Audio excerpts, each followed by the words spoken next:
30 years ago, we talked about double albums last week when we were discussing J. Cole. And 30 years from last Saturday, you said, Tony? Yes, 30 years from last Saturday. 30-year anniversary of one of the greatest double albums ever. You see clearly one of the greatest albums in general in hip-hop history. All Eyes on Me turned 30.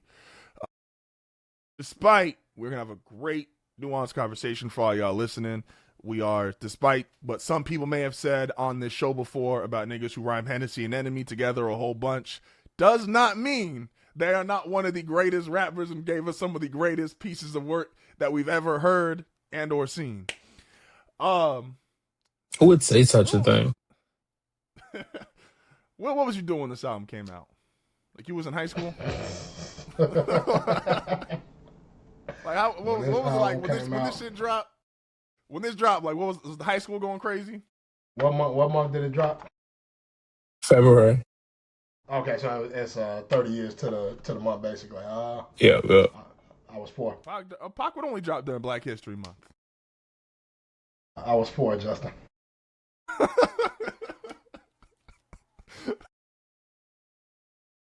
Hey man, look. Doing too much. Probably playing with wrestling toys or some shit. Ain't no telling.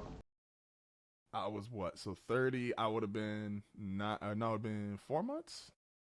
5 months? Yeah, it's 5 months. So I was out here. Tony wasn't even fucking born yet. Catch up. It would be a year later when I was born. Yes.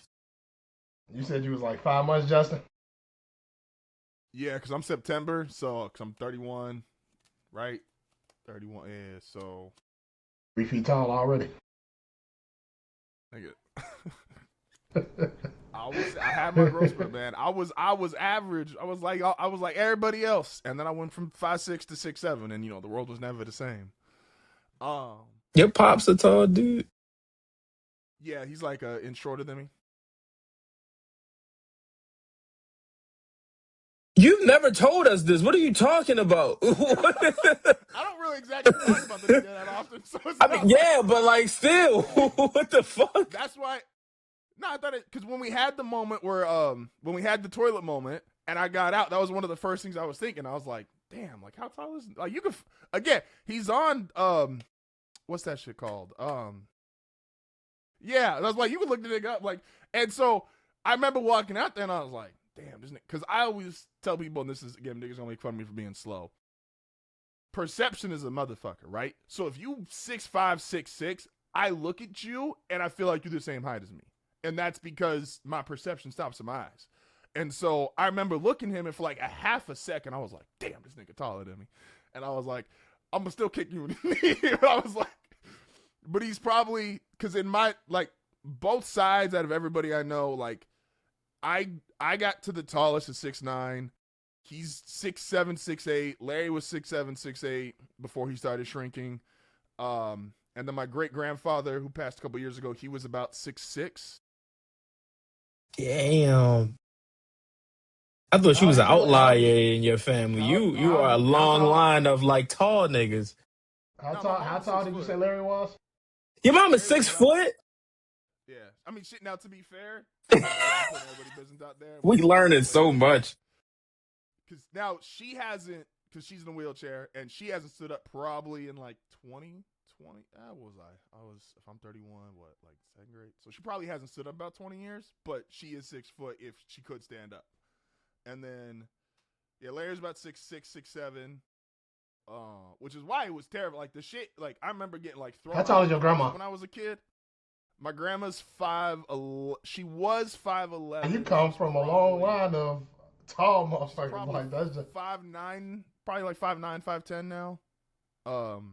Yeah, I got other thoughts about this that I can't say like on this show. That's valid. No, it ain't even really like crazy shit around that. It's around like just the height shit in general. But when we went, my uncle who I work with, he's 6'5", and his wife is 6'3". And when we first when Noemi and I first started dating, we went to a restaurant and we walked in there and it's like, so I walked, like they walked in front of us. And so again, 6'5", 6'3", I walked in 6'9".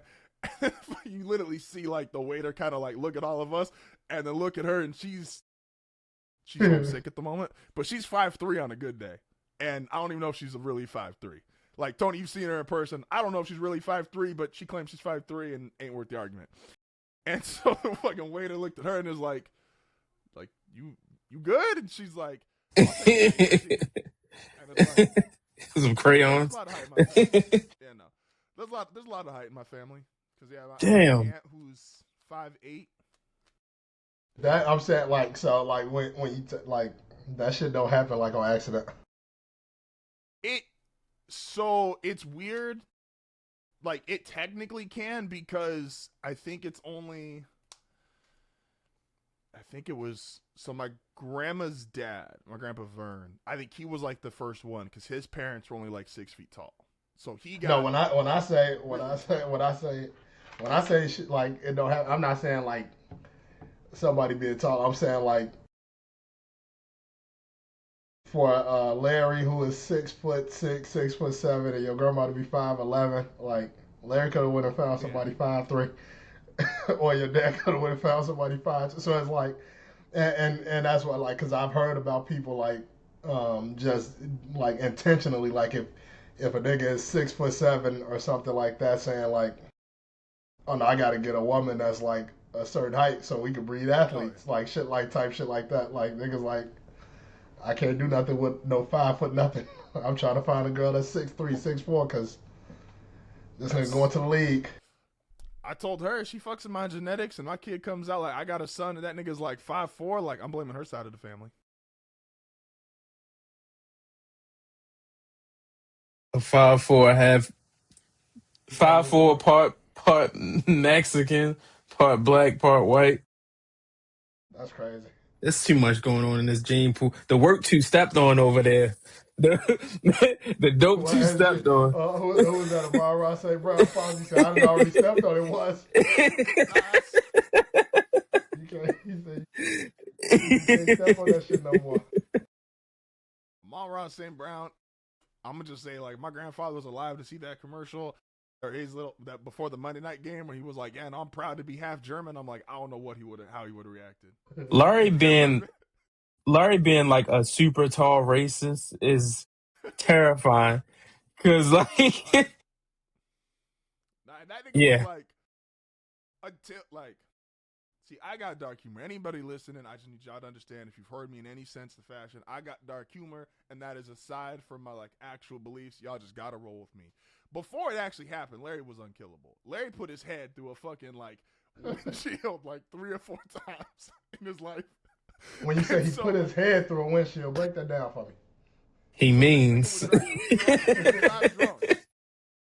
drunk as a motherfucker. Like, he didn't. Okay. This is back in. So you got to go like timeline wise. He's what? This is how I was. See, Larry's how I remember age because he's exactly 50 years older than me. So what? So 31. So 81. So go back about 30 years ago. Oh fuck! Go back 50 years ago. Gosh damn! So this is in the 70s. Drive home drunk, figuring like I could do it. 3 different car accidents. Nigga's head went like, because he didn't wear a seatbelt, went fucking straight through his windshield. Clicking a ticket wasn't a thing back then. Nah, it was. That's, you got on a little slap on the wrist. Airbags either, apparently. Clicking a ticket, condoms, fucking, none of that shit. Yeah, so, but yeah, no, he was 30 as hell. I was like, yeah. Damn, that's crazy. You come from a family of giants. That's valid. And you married the complete opposite of like what you grew up around. Because my aunt, her husband is 5'6". He might even be 5'5". I don't know. Once you had a certain height, I stopped paying attention to niggas like what they say they are, they're not. And so he's about 5'5", 5'6", and you can see it all in her kids, right? Like, so I got a cousin who's short, like I got a cousin who's, if my cousin Sam's like 5 foot on a good day. That was the other funny thing of like living the experience I had. Like, I got a white cousin, like just pure white, and we went to the same elementary school. We lived in the same house together, and I'd be like, "Oh, that's my cousin at school." Look at me like, "That ain't your fucking cousin." You're like, pure white. It was very funny. Yeah, and I'm just like, at high key, my elementary school and my middle school, probably a little racist.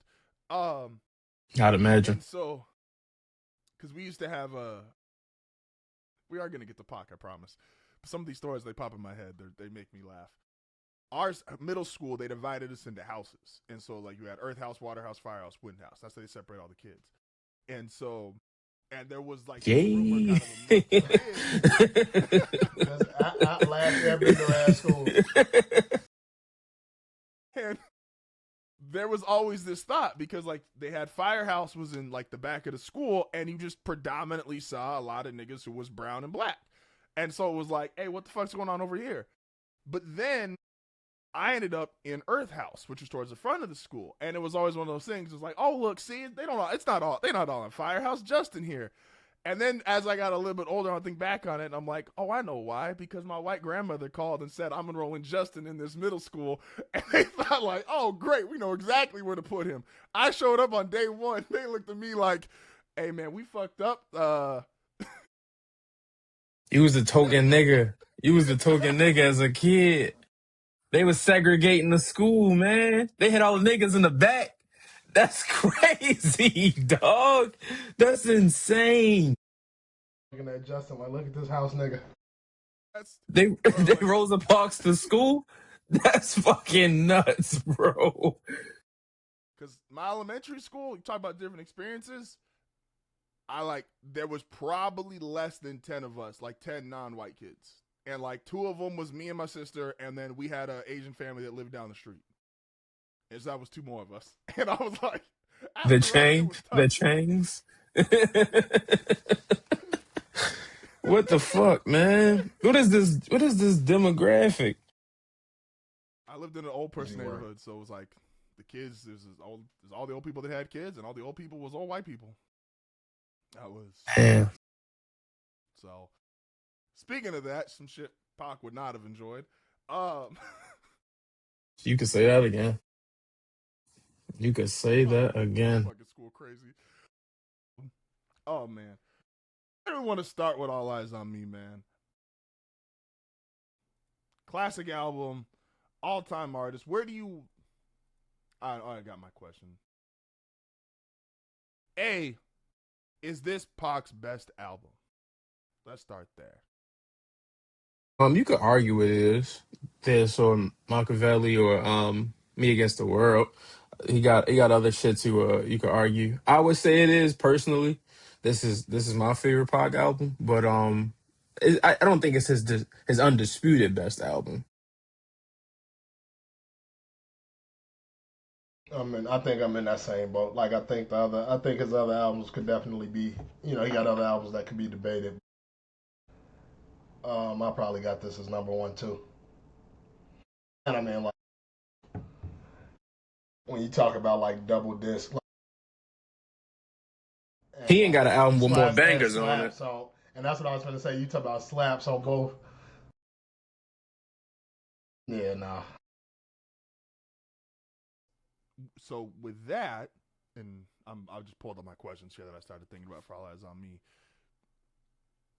Is Pac, for the guys that are consensus in that like top 5, top 6 range, it feels like we always kind of know what their best project is, right? Mm-hmm. It's very rare, like you'll hold, okay, Reasonable Doubt.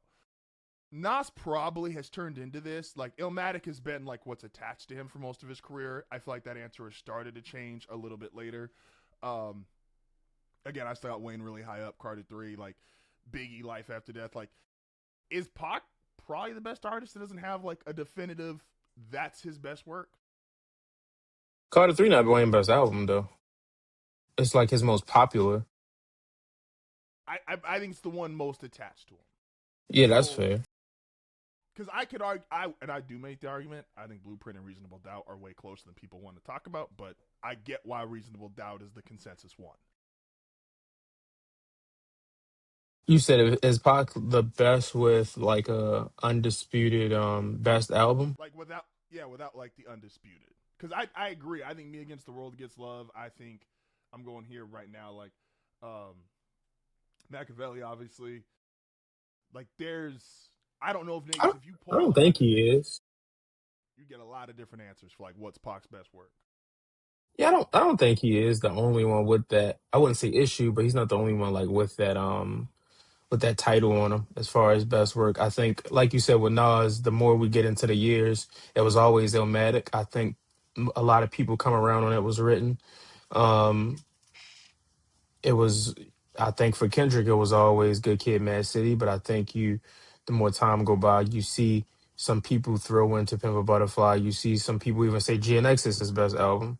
So I think that happens with a few artists. It's not many. It's definitely not many. It's a probably a handful of guys, but like he's not the only one with that though.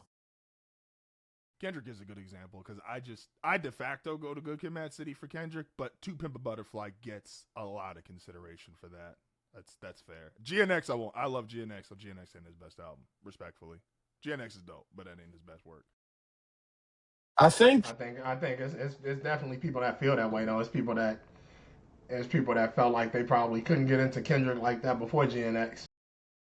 I was going to say I think also if you're from the heart of LA, like that area, Compton, South Central, shit like that, I think GNX in the way it was so West Coast centric probably spoke to you a lot, you know.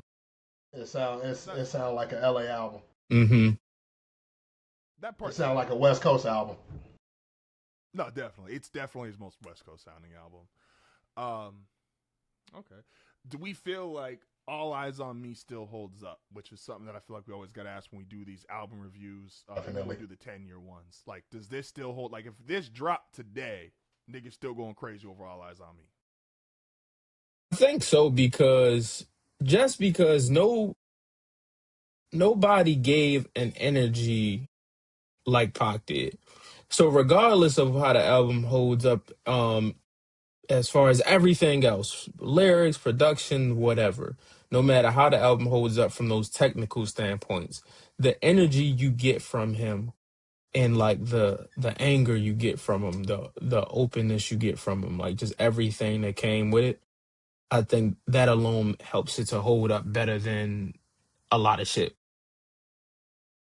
Yeah, no, I think it definitely hold up. Like I said, even kind of just me going back and listening, and I'm listening to it, and it's like all of it, it's still going crazy. Like I mean, just from the beats to the bars and all of that shit. Like I think it holds up. I don't know how I feel like it would be how it would be received if it dropped today, just because times are so different. Like I mean, that's a long fucking album. Like the songs on here is, I mean, but aside from it being a double disc, these songs is 5-6 minutes. Like, so I don't know, like, No. like I don't know how that holds. I can't say like if it dropped today, it would be what it was. But like I think I would say it holds up for sure.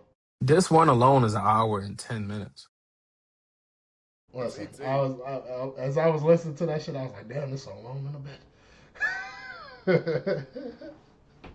Oh damn, this should still going like in 2026, 2 minutes is a song. You only a third into a song up on fucking All Eyes on Me. That's a fact. I think one of the things when I was listening to it back, and again, I started listening to this and Life After Death when we had the conversation about Dub Bombs last week with Cole. Hmm. And I think unfairly,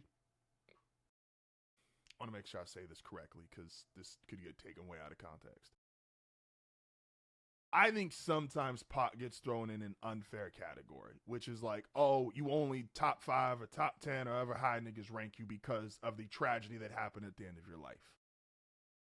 I don't think that's fair. I think it's actually less fair for Pac than Big because I think people group them together in that, and the amount of music Tupac put out is vastly different than the amount of music Biggie put out.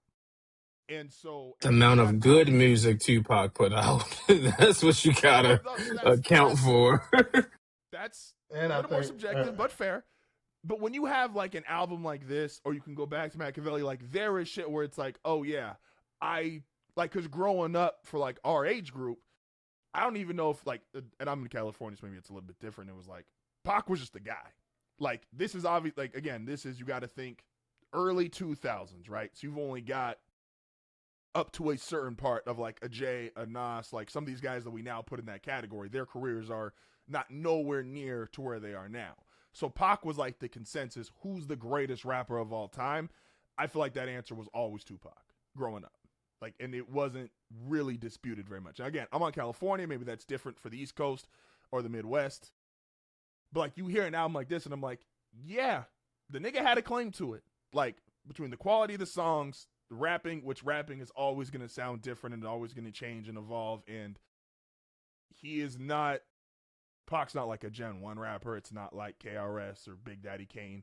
But this was the style of rapping, the ability, the song making. It's like, yeah, you are not just high on list because of a tragedy that ended your life. You are high on list because you put out a lot of, again, subjectively want to say a lot or comparatively, like you put out some great fucking music and you put out some great bodies of work.